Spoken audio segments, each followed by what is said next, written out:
আমরা ওই মাথা থেকে হাঁটতে হাঁটতে আসতেছি, দেখি লোকজন এজন্য আমরা পিটিয়া কি করেন মিয়া? আপনারা শেষ করে দিচ্ছেন তো মিয়া।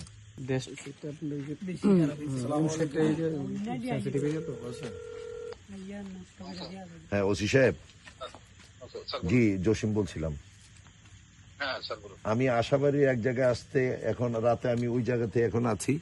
আমাদের এখানে দায়িত্বরত বিডিআর এর যে টহল বাহিনী আছে তাদের সাথে আমার এখানে কথা হচ্ছে, কিন্তু এক কর্নার ভিতরে 3টা মোটরসাইকেল, একটা মোটরসাইকেলের মধ্যে আপনার কি তাদের নাম্বার প্লেট নাই ওই গাড়িটাতে, আর 2টা এভাবে আমাদের এই এলাকার লোকজন ওই 3টাকে ওই জায়গায় আটকিয়ে রেখেছে। এবং আমাদের বিডিআর যে টহল বাহিনী আছে তারাও সেখানে যাচ্ছে।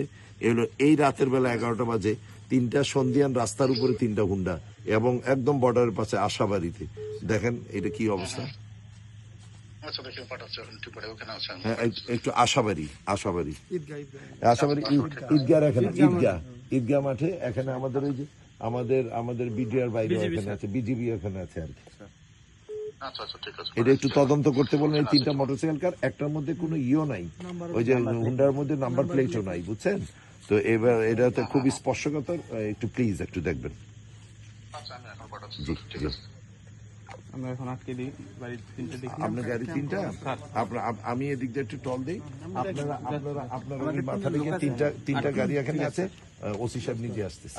থ্যাংক ইউ ভাইয়া, থ্যাংক ইউ। আপনারা প্লিজ শুনেন, আপনারা আমাদেরই একজন, আপনারা এই সরকারকে সর্বাত্মক ভাবে সহযোগিতা করবেন। আমার দেশের প্রধানমন্ত্রী ইতিমধ্যে আপনারা দেখেছেন জিরো টলারেন্স করছে মাদকের বেলা, দেখেন নাই?